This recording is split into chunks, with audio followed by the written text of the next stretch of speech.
Welcome to SP news. ముందుగా headlines చూద్దాం.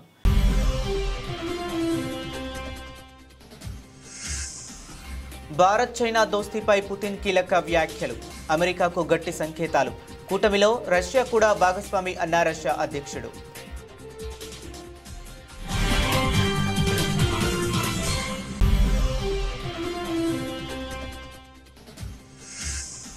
తనను ఫ్రెండ్ అంటూ ట్రంప్ పేర్కొనడంపై మోదీ స్పందన. ట్రంప్ స్నేహభావానికి మేం కట్టుబడి ఉన్నామన్న ప్రధాని మోదీ.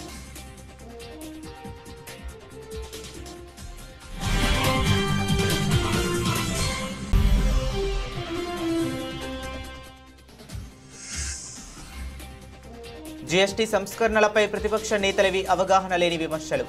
కేంద్ర ఆర్థిక మంత్రి నిర్మలా ఫైర్.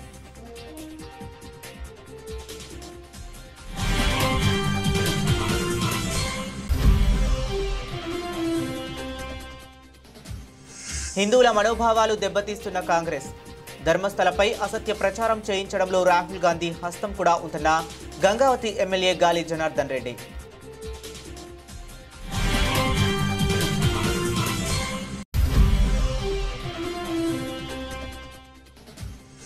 సీఎం రేవంత్ రెడ్డిని కలిసిన Indian army Pune southern command కు చెందిన general officer commanding in chief lieutenant general Dheeraj Seth నేతృత్వంలోని ప్రతినిధి బృందం.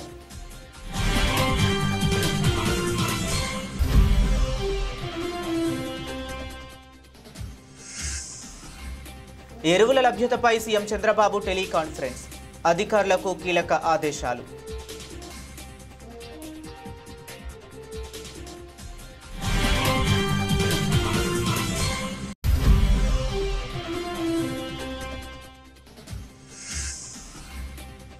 పార్టీ అధినేత కేసీఆర్తో హరీష్ రావు భేటీ. హాజరైన కేటీఆర్, పలువురు పార్టీ ప్రముఖులు.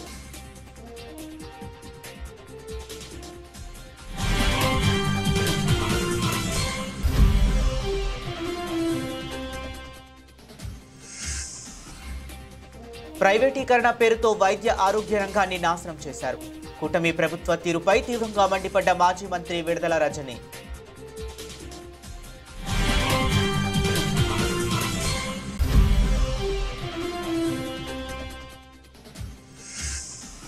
గంగమ్మ ఒడికి గణనాథుడు. కన్నుల పండుగగా జరిగిన శోభాయాత్ర. జనసంద్రంగా మారిన హుస్సేన్ సాగర్ తీరం.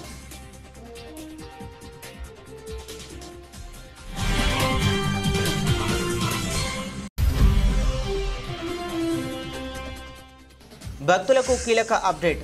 చంద్రగ్రహణం కారణంగా తిరుమల శ్రీవారి ఆలయం మూసివేత. ఆదివారం మధ్యాహ్నం 3:30 నుండి సోమవారం ఉదయం 3 గంటల వరకు దర్శనాలు బంద్.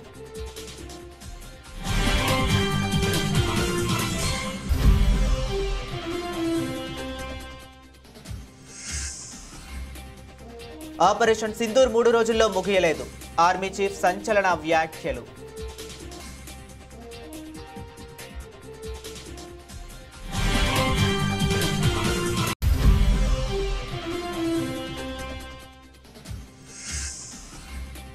హైదరాబాద్ కేంద్రంగా భారీ డ్రగ్స్ రాకెట్. ఛేదించిన పోలీసులు 12,000 కోట్ల విలువైన మెఫోడ్రోన్ స్వాధీనం.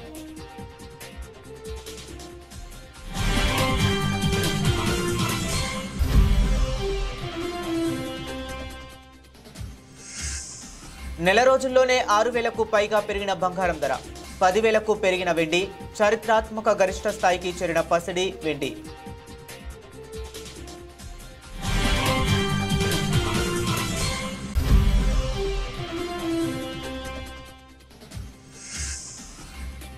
ఆసియా కప్లో భారత్ పాక్ మ్యాచ్ పై వీడిన ఉత్కంఠ. అధికారిక ప్రకటన చేసిన బీసీసీఐ.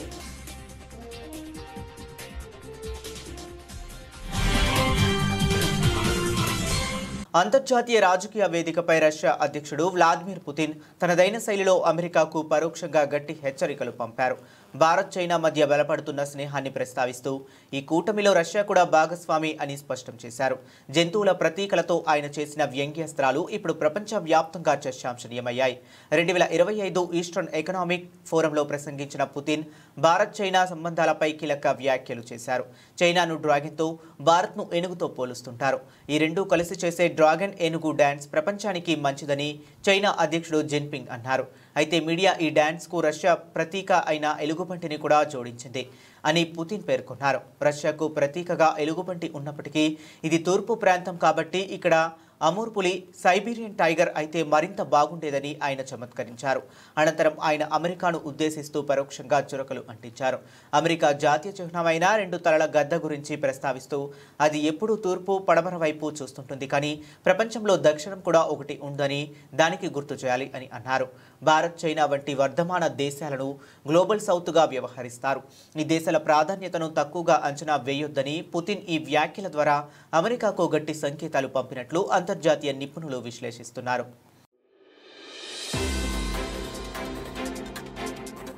అమెరికా అధ్యక్షుడు డొనాల్డ్ ట్రంప్ చేసిన వ్యాఖ్యలపై భారత ప్రధాని నరేంద్ర మోదీ స్పందించారు.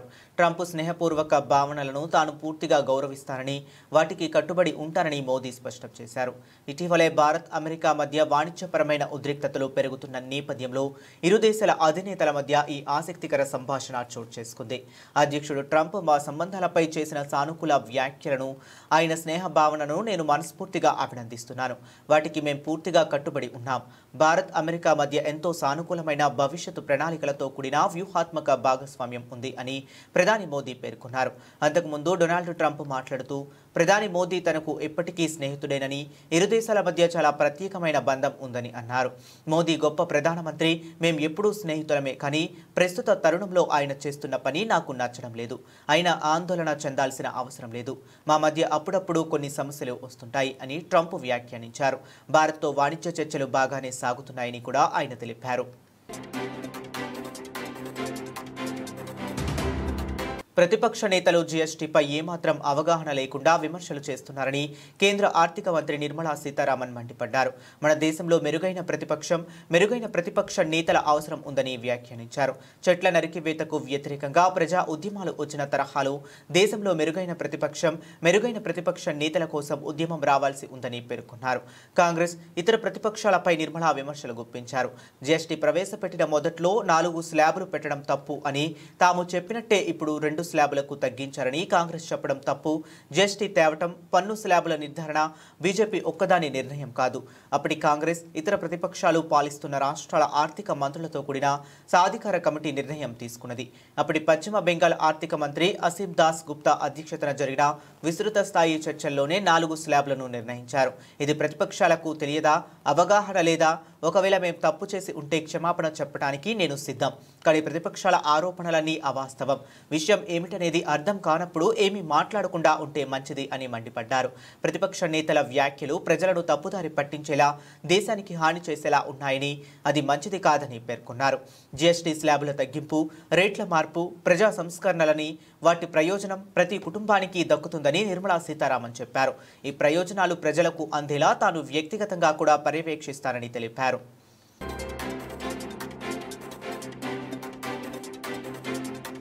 హిందూ ఆలయాలపై కాంగ్రెస్ పార్టీ అసత్య ఆరోపణలు చేయిస్తుందని, హిందువుల మనోభావాలను దెబ్బతీస్తుందని గంగావతి ఎమ్మెల్యే గాలి జనార్దన్ రెడ్డి ఆరోపించారు. కాంగ్రెస్ ఎంపీ శశికాంత్ సెంథిల్ తెర వెనుక ఉండి యూట్యూబర్ల చేత ధర్మస్థల మంజునాథ ఆలయంలో హత్యలు జరిగాయని అసత్య ఆరోపణలు చేయించారని ఆయన తీవ్ర విమర్శలు చేశారు. బళ్ళారిలోని తన నివాసంలో బీజేపీ నాయకులతో కలిసి శనివారం గాలి జనార్దన్ రెడ్డి విలేకరుల సమావేశం నిర్వహించారు. ఎంపీ శశికాంత్ సెంథిల్తో పాటు కాంగ్రెస్ అగ్రనేత రాహుల్ గాంధీ కూడా తెర వెనుక ఉన్నారని ఆరోపించారు. ఈ కేసును సిబిఐ, ఎన్ఐఏకు అప్పగిస్తే వాస్తవాలు తెలుస్తాయని పేర్కొన్నారు. ధర్మస్థలలో హత్యలు జరిగాయని, మృతదేహాలను పూడ్చిపెట్టారని పోలీసులకు ఫిర్యాదు చేసిన మాజీ పారిశుద్ధ్య కార్మికుడు వాస్తవాలను అంగీకరించాడని, కొందరు ఒత్తిడి కారణంగానే అసత్య ఫిర్యాదు చేశారని ఒప్పుకున్నాడని గుర్తు చేశారు. అయితే గాలి జనార్దన్ రెడ్డి నిరాధార ఆరోపణలు చేశారని పేర్కొంటూ బెంగళూరు సిటీ సివిల్ కోర్టులో శశికాంత్ సెంథిల్ శనివారం పరువు నష్టం దావా వేశారు.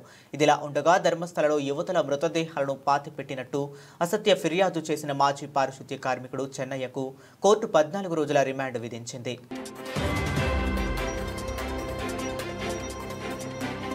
ముఖ్యమంత్రి రేవంత్ రెడ్డిని ఇండియన్ ఆర్మీ పూణే సదరన్ కమాండ్కు చెందిన general officer commanding in chief lieutenant general Dheeraj Seth గారి నేతృత్వంలో ప్రతినిధి బృందం మర్యాదపూర్వకంగా కలిసింది.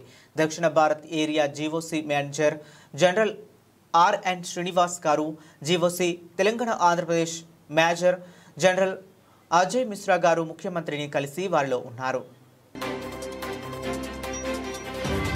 రాష్ట్రంలో రైతులు ఎరువుల కోసం ఎలాంటి ఇబ్బందులు పడకూడదని, వాటి సరఫరాను ఎప్పటికప్పుడు పర్యవేక్షించాలని ముఖ్యమంత్రి చంద్రబాబు అధికారులను ఆదేశించారు. ఎరువుల లభ్యత, సరఫరా అంశంపై ఆయన శనివారం జిల్లా కలెక్టర్లు, ఎస్పీలు, వ్యవసాయ శాఖ ఉన్నతాధికారులతో టెలికాన్ఫరెన్స్ నిర్వహించారు.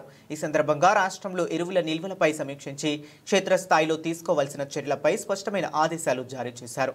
ప్రస్తుతం రాష్ట్ర వ్యాప్తంగా 77,396 మెట్రిక్ టన్నుల ఎరువులు అందుబాటులో ఉన్నాయని అధికారులు ముఖ్యమంత్రికి వివరించారు. దీనికి అదనంగా కాకినాడ పోర్టుకు చేరుకోనున్న నౌక ద్వారా మరో 15,000 మెట్రిక్ టన్నుల ఎరువులు అందుబాటులోకి రానున్నాయని తెలిపారు. రాబోయే 10 రోజుల్లో అదనంగా మరో 41,000 టన్నుల ఎరువులు నిల్వలు రాష్ట్రానికి రానున్నాయని వెల్లడించారు. దీంతో ఎరువుల కొరత అనే ప్రశ్నే ఉత్పన్నం కాదని ప్రభుత్వం స్పష్టం చేసింది. ఈ సందర్భంగా సీఎం చంద్రబాబు మాట్లాడుతూ ఎరువుల సరఫరా వ్యవస్థలో ఎలాంటి లోపాలు ఉండకూడదని నొక్కి చెప్పారు. గ్రామ, వార్డు సచివాలయాల సిబ్బంది నుండి జిల్లా కలెక్టర్ల వరకు ప్రతి ఒక్కరూ క్షేత్రస్థాయిలో పర్యటించి రైతులకు ఎరువులు సక్రమంగా అందుతున్నాయో లేదో పరిశీలించాలని ఆదేశించారు. ఎక్కడైనా సమస్యలు ఉంటే వెంటనే పరిష్కరించి రైతులకు అండగా నిలవాలని ఆయన సూచించారు. బీఆర్ఎస్ అధ్యక్షుడు మాజీ ముఖ్యమంత్రి కె చంద్రశేఖర్ రావుతో మాజీ మంత్రి హరీష్ రావు సమావేశమయ్యారు. ఎర్రవెల్లిలోని ఫామ్ హౌస్ కు వెళ్లిన హరీష్ రావు పార్టీ అధినేతను కలిశారు. అప్పటికే కేటీఆర్ సహా పలువురు పార్టీ ప్రముఖులు అక్కడ ఉన్నారు. ఇటీవల అసెంబ్లీలో చోటు చేసుకున్న పరిణామాలు, కాళేశ్వరం ప్రాజెక్టుపై దర్యాప్తునకు సీబీఐకి అప్పగించడం, ఎమ్మెల్సీ పదవికి బీఆర్ఎస్ పార్టీకి ప్రాథమిక సభ్యత్వానికి కవిత రాజీనామా చేయటం వంటి అంశాలపై వీరు చర్చించినట్లు తెలుస్తుంది. ఇటీవలే హరీష్ రావుపై కవిత సంచలన ఆరోపణలు చేసిన విషయం విదితమే అయినా తనపై కావాలని దుష్ప్రచారం చేస్తున్నారని బీఆర్ఎస్ ఎమ్మెల్యే హరీష్ రావు అన్నారు. తన రాజకీయ జీవితం తెలంగాణ ప్రజల ముందు తెరచిన పుస్తకం లాంటిదని ఆయన పేర్కొన్నారు. తెలంగాణ రాష్ట్ర సాధనలో తన నిబద్ధత అందరికీ తెలుసని వ్యాఖ్యానించారు.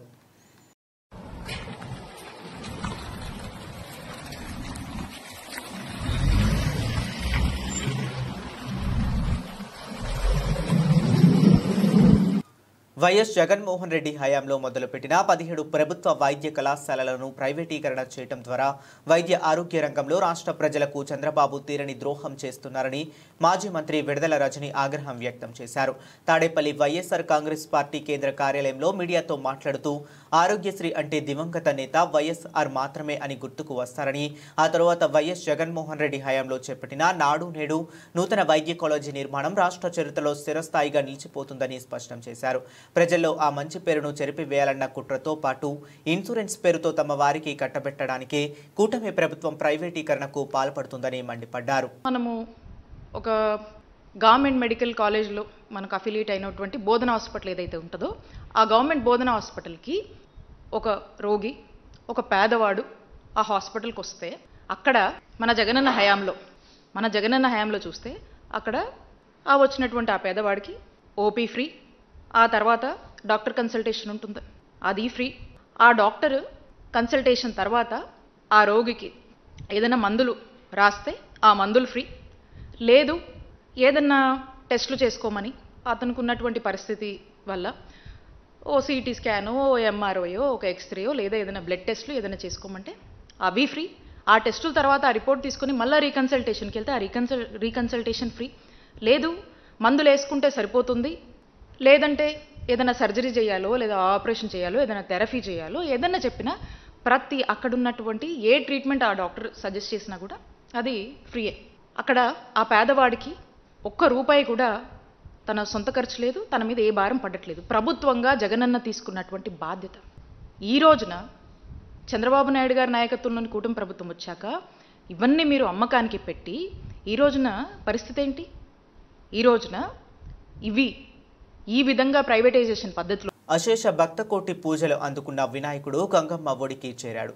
నామస్మరణ, భజనలు, కోలాటాలు, నృత్యాల నడుమ వెళ్లిరా గణేశ అంటూ భక్తులు ఘనంగా వీడ్కోలు పలికారు. రాష్ట్ర వ్యాప్తంగా శనివారం గణేష్ నిమజ్జనం ప్రశాంతంగా జరిగింది.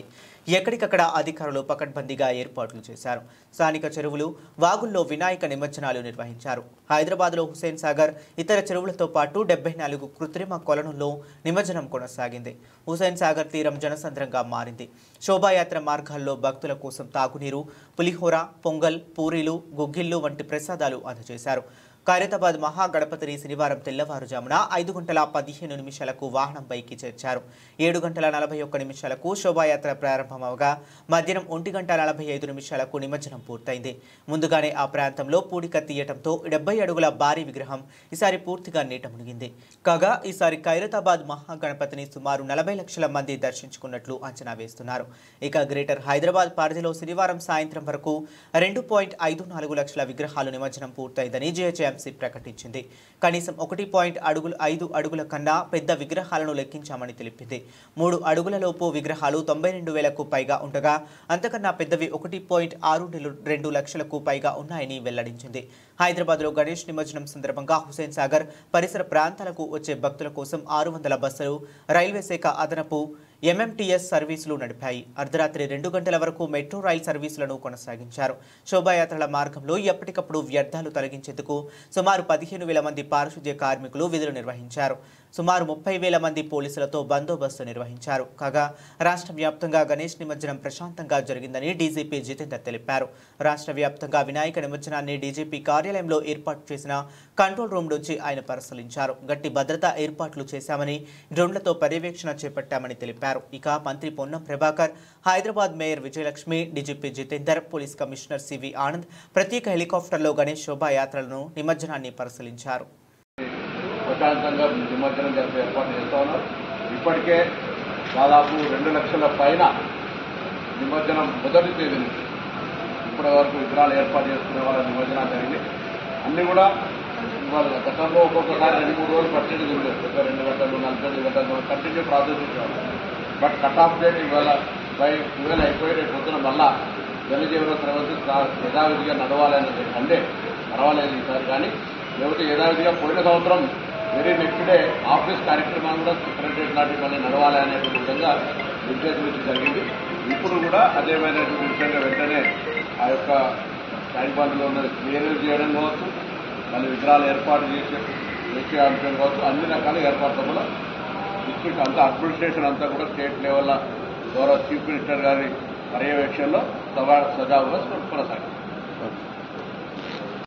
చంద్రగ్రహణం కారణంగా తిరుమల శ్రీవారి ఆలయాన్ని ఆదివారం మధ్యాహ్నం నుండి మూసివేస్తున్నారు. దాదాపు 12 గంటల పాటు స్వామివారి దర్శనం భక్తులకు నిలిచిపోనుంది. గ్రహణం ముగిసిన తరువాత సోమవారం వేకువజామున తలుపులు తిరిగి తెరుచుకోనున్నాయి. ఆదివారం రాత్రి 9:50 ప్రారంభమయ్యే చంద్రగ్రహణం సోమవారం తెల్లవారుజామున 1:31 ముగియనుంది. తిరుమల ఆలయ సాంప్రదాయం ప్రకారం గ్రహణానికి సుమారు 6 గంటల ముందుగా అంటే ఆదివారం మధ్యాహ్నం 3:30 ఆలయ ద్వారాలను మూసివేయాలని అధికారులు నిర్ణయించారు. సోమవారం ఉదయం 3 గంటలకు సుప్రభాత సేవతో ఆలయాన్ని తెరిచిన అనంతరం ఆలయ శుద్ధి, పుణ్యాహవాచనం వంటి కాంకర్యాలు చేపడతారు. అదేవిధంగా తోమాల, కొలువు, అర్చన వంటి సేవలను ఏకాంతంగా నిర్వహించిన తరువాత ఉదయం 6 గంటల నుండి భక్తులకు సర్వదర్శనానికి అనుమతించనున్నట్లు టీటీడీ అధికారులు తెలిపారు. ఇదిలా ఉండగా తిరుమలలో భక్తుల రద్దీ కొనసాగుతుంది. సర్వదర్శనం క్యూ లైన్లు శనివారం నాటికే బాటగంగమ్మ ఆలయం వరకు చేరాయి. ఆలయం మూసివేసేలోపు క్యూలో ఉన్న భక్తులందరికీ దర్శనం కల్పించేందుకు అధికారులు ఏర్పాట్లు చేస్తున్నారు. గ్రహణం కారణంగా ఆదివారం జరగాల్సిన ఊంజల్ సేవ, ఆర్జిత బ్రహ్మోత్సవం, సహస్ర దీపాలంకార సేవలతో పాటు పౌర్ణమి గరుడ సేవను కూడా టీటీడీ రద్దు చేసింది. భక్తుల సౌకర్యార్థం టీటీడీ ప్రత్యేక ఏర్పాట్లు చేసింది.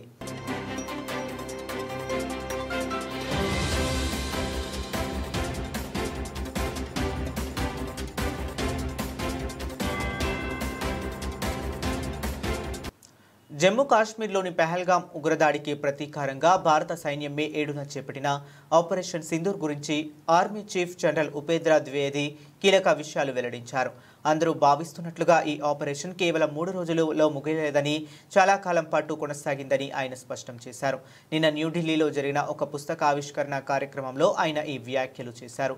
మే 10 నాటికి ఆపరేషన్ సింధూర్ ముగిసిందని, మీరు అనుకోవచ్చు, కానీ అది నిజం కాదు. ఆ తర్వాత కూడా ఇది చాలా కాలం పాటు కొనసాగింది. ఎన్నో కీలక నిర్ణయాలు తీసుకోవాల్సి వచ్చింది. దీనికి మించి మరిన్ని వివరాలు ఇక్కడ పంచుకోవటం కష్టం అని జనరల్ ద్వివేది వివరించారు. Orchestration of the three forces.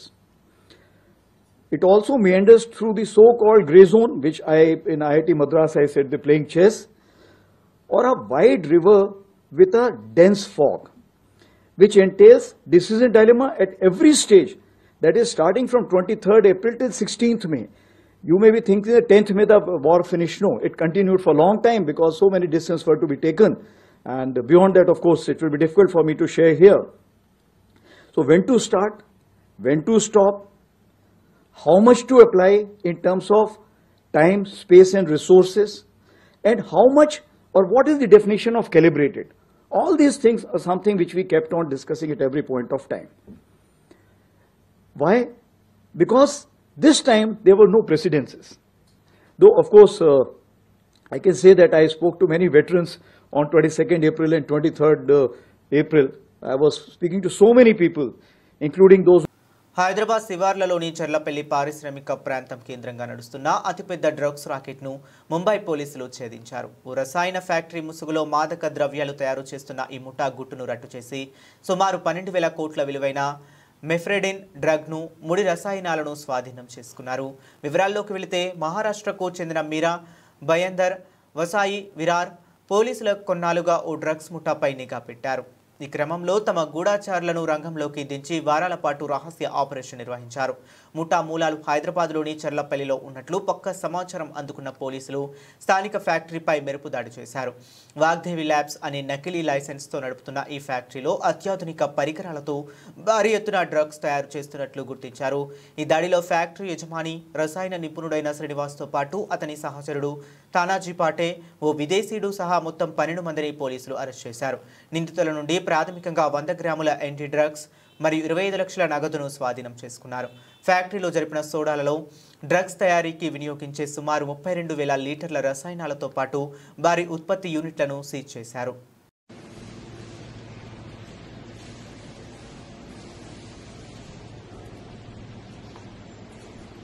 దేశీయ బులియన్ మార్కెట్లో బంగారం, వెండి ధరలు దూసుకుపోతున్నాయి.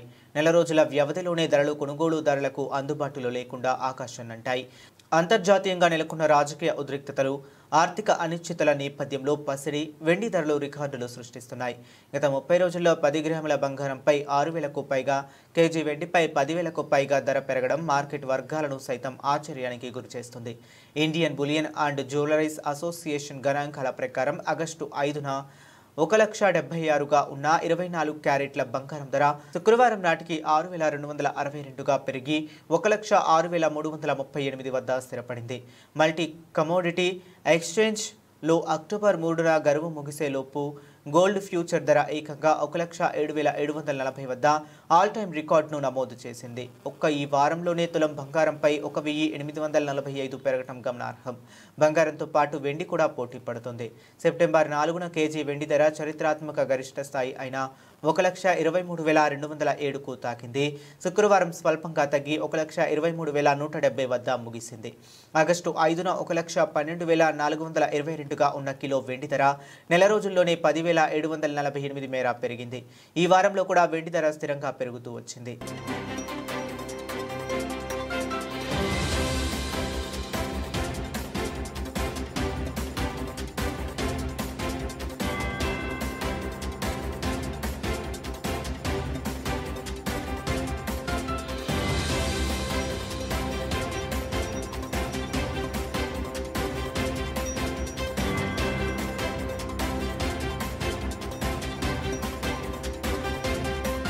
ఆసియా కప్లో చిరకాల ప్రత్యర్థి పాకిస్తాన్తో టీమిండియా తలపడుతుందా లేదా అనే ఉత్కంఠకు తెరపడింది.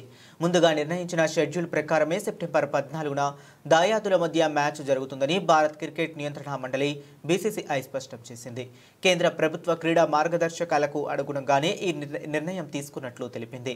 పహల్గామ్లో పాకిస్తాన్ ప్రేరేపిత ఉగ్రవాదులు జరిపిన దారుణ ఘటన తర్వాత పాకిస్తాన్తో క్రికెట్ సంబంధాలను పూర్తిగా తెంచుకోవాలని అభిమానులు, పలువురు మాజీ క్రికెటర్ల నుంచి తీవ్ర స్థాయిలో డిమాండ్లు వెల్లువెత్తాయి. ఈ నేపథ్యంలో యూఏఈ వేదికగా జరగనున్న ఆసియా కప్లో భారత్ పాక్ మ్యాచ్పై నీలి నీడలు కమ్ముకున్నాయి. ఈ సందిగ్ధత నడుమ ఆగస్టులో కేంద్ర ప్రభుత్వం క్రీడా విధానంపై నూతన మార్గదర్శకాలను జారీ చేసింది. దీని ప్రకారం శత్రు దేశాలతో ద్వైపాక్షిక సిరీస్లు ఆడరాదని, అయితే ఆసియా కప్, ప్రపంచ కప్ వంటి బహుళ దేశాల టోర్నమెంట్లలో మాత్రం పాల్గొనవచ్చని సూచించింది. ఆసియా కప్ మల్టీనేషనల్ ఈవెంట్ కావడంతో టీమిండియా ఆడేందుకు మార్గం సుగమైంది. మరియు ఈ విషయంపై తాజాగా బీసీసీఐ కార్యదర్శి దేవజిత్ సైకియా మాట్లాడుతూ ప్రభుత్వ నిబంధనలకు అనుసరించి బీసీసీఐ నడుచుకుంటుంది. ఆసియా కప్లో భాగంగా టీమిండియా పాకిస్తాన్తో మ్యాచ్ ఆడుతుంది అని అధికారికంగా ప్రకటించారు. దీంతో అన్ని అనుమానాలకు తెరపడినట్లయింది. యూఏఈ వేదికగా సెప్టెంబర్ 9 నుండి 28 వరకు ఆసియా కప్ 2025 జరగనుంది. భారత జట్టు తన తొలి మ్యాచ్ను సెప్టెంబర్ 10న యూఏఈతో ఆడనుంది. బులెటిన్ ముగించే ముందు మరొకసారి హెడ్లైన్స్ చూద్దాం.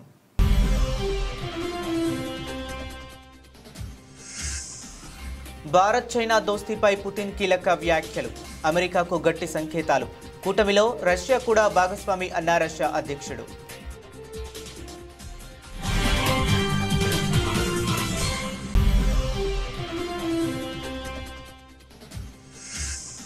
తనను ఫ్రెండ్ అంటూ ట్రంప్ పేర్కొనడంపై మోదీ స్పందన, ట్రంప్ స్నేహభావానికి మేం కట్టుబడి ఉన్నామన్న ప్రధాని మోదీ.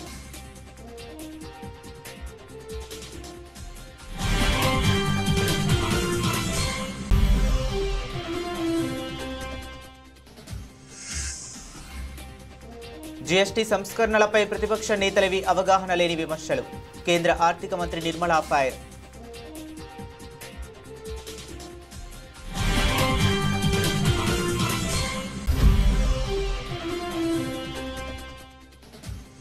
హిందువుల మనోభావాలు దెబ్బతీస్తున్న కాంగ్రెస్, ధర్మస్థలపై అసత్య ప్రచారం చేయించడంలో రాహుల్ గాంధీ హస్తం కూడా ఉందన్న గంగావతి ఎమ్మెల్యే గాలి జనార్దన్ రెడ్డి.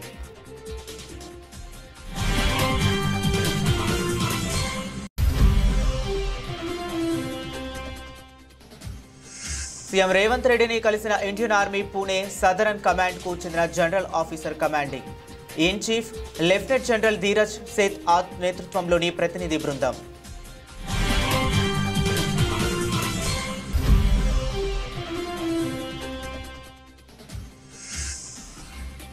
ఎరువుల లభ్యతపై సీఎం చంద్రబాబు టెలికాన్ఫరెన్స్, అధికారులకు కీలక ఆదేశాలు.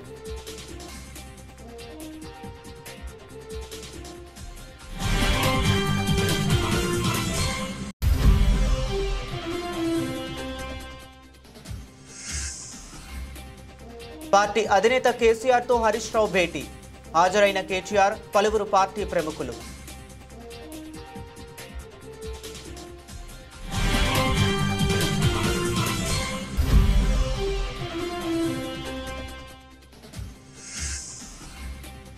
ప్రైవేటీకరణ పేరుతో వైద్య ఆరోగ్య రంగాన్ని నాశనం చేశారు. కూటమి ప్రభుత్వ తీరుపై తీవ్రంగా మండిపడ్డ మాజీ మంత్రి విడుదల రజని.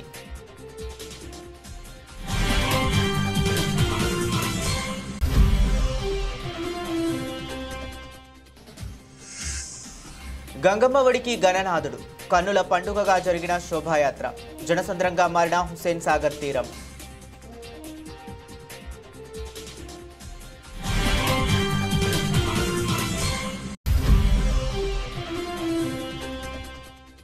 భక్తులకు కీలక అప్డేట్, చంద్రగ్రహణం కారణంగా తిరుమల శ్రీవారి ఆలయం మూసివేత.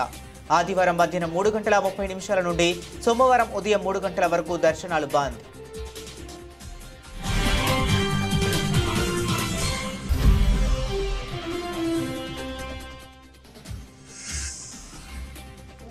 ఆపరేషన్ సింధూర్ 3 రోజుల్లో ముగియలేదు, ఆర్మీ చీఫ్ సంచలన వ్యాఖ్యలు.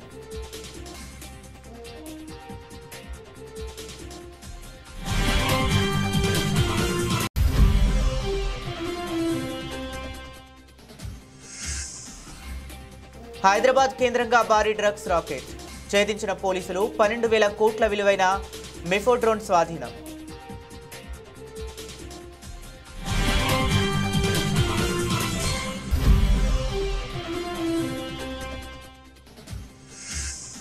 నెల రోజుల్లోనే 6,000కు పైగా పెరిగిన బంగారం ధర, 10,000కు పెరిగిన వెండి, చారిత్రాత్మక గరిష్ట స్థాయికి చేరిన పసిడి వెండి.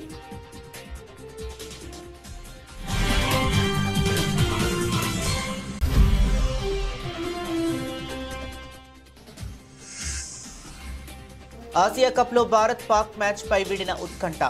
అధికారిక ప్రకటన చేసిన బీసీసీఐ.